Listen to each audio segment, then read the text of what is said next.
Assalamu alaikum everyone and welcome back to SHIBA update for Monday 12th of September. Now there is an influence in Bitcoin right now. I just want to show you Bitcoin, and today I talked about how Bitcoin actually yesterday we did have a bull flag here, and Bitcoin is really interested to actually push itself up to 23,875. So that's gonna be like a move to the upside from there to there.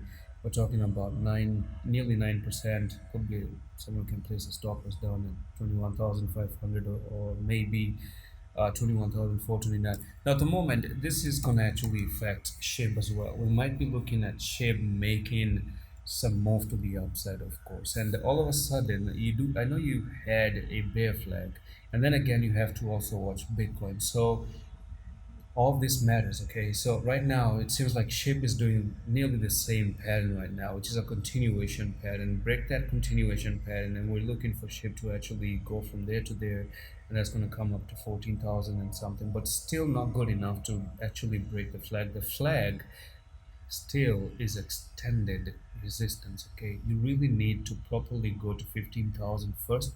Go to 15,000, and that actually eliminates all the doubt of a breakout, and then it'll come a little bit put down to 14,000, because 14,000 is still nonetheless a resistance. Yes, in the short term you can actually still go there and you still have chances to drop down, but who knows, things can be very different. All of a sudden it can just go up like this, come down, consolidate, and then you can put in the left shoulder, the head, and then the right shoulder, and break out, and then boom, that's it.